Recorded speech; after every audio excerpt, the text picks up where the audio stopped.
Right now, in a federal court in Illinois, over 11,000 women are suing L'Oreal, not for a bad product, not for a product that did not work, for cancer, uterine cancer, ovarian cancer, endometrial cancer.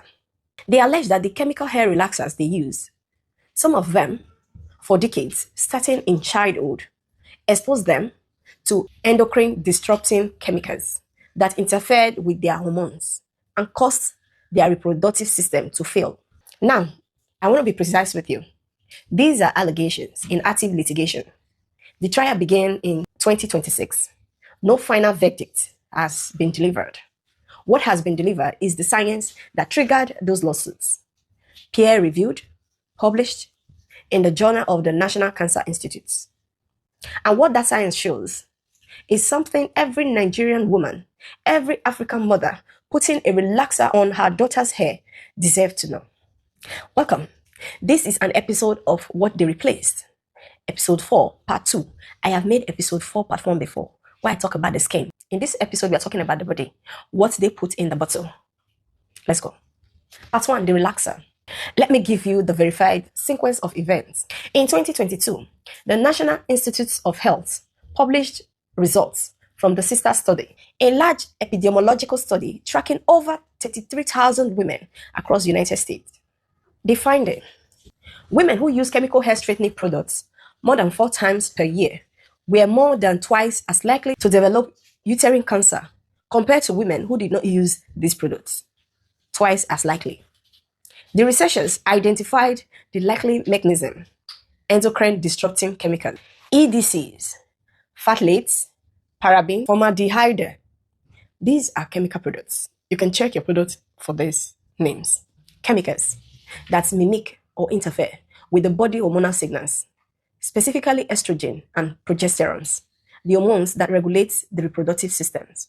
Now, I want to say clearly what the science does and does not show. The NIH study shows a strong statistical association. It does not prove direct causation. The researchers themselves acknowledged that further research is needed to confirm the mechanism.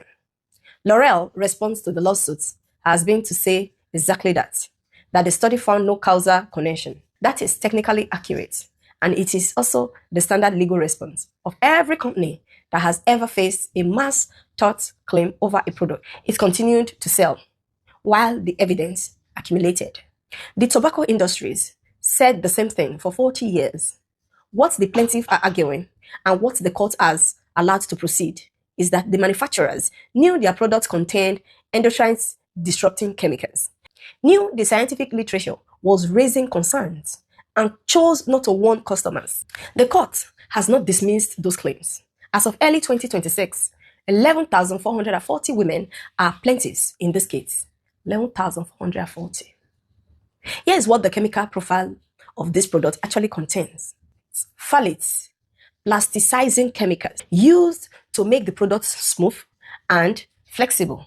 Documented endocrine disruptor linked in peer-reviewed research to uterine fibroid, early menopause, and disrupted reproductive function. Parabens, preservatives used to extend shelf life.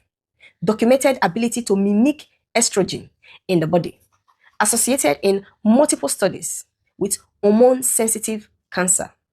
Formaldehyde, released during the straightening process, especially in keratin treatment and some relaxers, classified by the International Agency for Research on Cancer as a known human carcinogen. Sodium hydroxide, the caustic agent that actually breaks the hair bond. A chemical strong enough to dissolve protein, applied to the scalp regularly from childhood in many cases. And here is the specific detail that makes this a racial justice issue as well as a health issue. These products were predominantly marketed to Black women and girls. The sister study noted that because Black women are significantly more likely to use these products and more likely to start using them at a younger age, the health burden falls disproportionately on them. A product with known chemical risk, marketed specifically to one community without adequate warning. That is the allegation. and 11,000 women are in federal court making it. Part 2, the dye. The dye you used to put on your hair. I think I've put that in my hair several times. Yeah. Knowledge, information is power. Now let's talk about hair dye. Because the relaxer gets attention because of the litigation. But the dye has its own documented profile. The Environmental Working Group, an independent research and advocacy organization, examined 560 hair dye products in their skin deep database in 2024. The findings: the median hazard score was 6 out of 10. Only 4% of hair dye products score in the safe range. 6 out of 10. The most common problematic ingredients: aromatic amines, specifically guys, I keep the name on the screen. I can't go bite my tongue. PPD, the chemical responsible for permanent color, present in virtually all dark and black dyes, classified by the International Agency for Research on Cancer as a possible human carcinogen, also a documented allergen, the cause of many severe scalp reactions. The next ingredients: resocinol, an endocrine system disruptor linked to thyroid disruption and immune sensitization. Regulated as a workplace hazard, not regulated in personal care products. Phthalates and parabens, the same endocrine disruptor found in relaxers, found in multiple dye brands in consumer report testing in 2024. And the research on cancer risk, a study published in the journal Carcinogenesis, part of the NIH Black Women Health Study, tracking nearly 50,000 Black women from 1997 to 2019, found that Black women who used dark permanent hair dye had a significantly increased risk of breast cancer overall. The researchers were careful, as the science requires them to be, to note that association is not confirmed causation. But the signal is consistent across multiple independent studies, and the mechanism, endocrine disrupting chemicals interfering with estrogen pathways, is the same mechanism proposed in the relaxers research. If a chemical is strong enough to permanently change the structure of your hair, it is interacting with biology. The question is not whether it interacts. The question is what that interaction does over years of regular exposure. Part 3, the cream.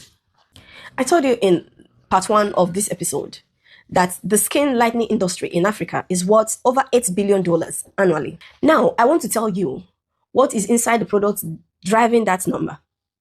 A WHO survey, not my opinion, a World Health Organization survey, found that 77% of Nigerian women regularly use skin lightening cosmetics. 77%. The self-esteem where they this continent, they underground for one bleach because they think bleaching is beauty. Across Mali, Senegal, South Africa, and Togo, the figures range from 25% to 59%, but Nigeria is the highest. Nigeria has the highest rate on the continent. A peer-reviewed study published in 2023 in Scientific Reports, testing product purchased in markets in Ilorin, Nigeria, found that many of these products contain hydroquinone, mercury, and arsenic at concentrations exceeding safety limits. Who's going to regulate it? And critically, the concentration declared on the labels frequently did not match the concentration actually measured. What is on the label is not what is in the bottle. Mercury, a neurotoxin, documented to cause kidney damage, neurological harm, learning disabilities, and further developmental damage. The Minamata Convention, an international treaty, has now explicitly banned mercury in cosmetics. Products containing it are still being sold in Nigerian markets. Hydroquinone, a skin lightening agent that suppresses melanin production, associated in peer-reviewed research with ochronosis, a permanent, irreversible darkening and thickening of the skin, a condition found predominantly in African users, also associated with DNA damage, carcinoma, and contact dermatitis with prolonged use. 756 of the 789 documented cases of exogenous ochronosis in one study were in people of African extraction. The products sold to lighten the skin permanently darkens it. Clobetasol propionate, a potent corticosteroid used in these creams illegally without a prescription to thin the skin and accelerate lightening. Long-term use causes irreversible skin thinning, increased susceptibility to infection, and systemic absorption that affects hormonal function. These are not fringe products sold in back alleys. They are sold openly in markets, in beauty supply stores, online. Bought by women who were told by colonial hierarchy, by media, by advertising that their melanin was the problem. The same melanin that protects them from UV radiation. The same melanin that reduces their risk of skin cancer. They are paying money, sometimes money they cannot afford, to suppress a biological advantage with chemical that damage their kidneys, their nervous systems, and permanently disfigure their skin. That is not a beauty choice. That is the invoice for a wound that was opened centuries ago and is still being monetized today. Part 4, a note on supplements. I want to add one more product category briefly because the evidence is recent and my fitness audience deserves to know. Protein powder and shakes. I'll link my fitness page on this page so that you can follow me there. I'll be dropping some health, not really health, what you can actually stay away from, so you can add a layer of health to your health. Protein powder and shakes. In October 2025, Consumer Report tested 23 popular protein products and ready-to-drink shakes from brands widely available globally. The finding: more than 2/3 of the products tested contained lead levels above what the researchers considered safe for a single-day consumption. A separate 2024 to 2025 study by the Clean Label Project testing 160 protein powder products found that 47% exceeded at least one federal or state safety limit for heavy metals. Arsenic, cadmium, lead, mercury detected across product lines. Plant-based powder showed 5 times more cadmium than whey-based options. I am not telling you that every protein supplement is dangerous or that you should never use them. I am telling you that the supplement industry operates with significantly less regulatory oversight than the pharmaceutical industry. The FDA does not test or approve supplements before they reach the market. And a 2025 Consumer Reports chemist summarized it simply: we advised against daily use for most protein powders, since many have high levels of heavy metals and none are necessary to hit your protein goals. Your protein goals are achievable from whole food: eggs, fish, beans, nuts, legumes, the food your grandmothers recognized. The supplement is not necessary, and for many products on the market right now, the science says it may be harmful. Choose carefully. Demand transparency. And if a product cannot tell you exactly what is in it and at what concentration, that is your answer. Part 5, the informed choice. This part is why I make my videos. I believe with enough information, you will make an informed choice. I want to be direct about what this episode is and is not. This is not an instruction to stop all chemicals, hair treatments, or throw away everything in your bathroom. This is information, verified, documented from peer-reviewed sources, and active federal court proceedings. What you do with it is your choice, but it should be an informed choice. Here is what the evidence suggests. On relaxer, the NIH research is significant. Frequent use, more than 4 times a year, was associated with more than double the uterine cancer risk. If you are using relaxers, regularly, that research warrants a conversation with a doctor you trust, particularly if you have a family history of reproductive cancer. On hair dye, permanent dark dye carry the highest documented chemical risk. Semi-permanent and temporary option contain significantly fewer hazardous chemicals. If you color your hair regularly, look at the ingredients list, specifically PPD, resonsinol, paraben, formaldehyde. AWG Skin Deep database is free and searchable by product name. On skin lightening products, the WHO has flagged mercury in these products, and international treaty has banned it. Products containing it are still being sold.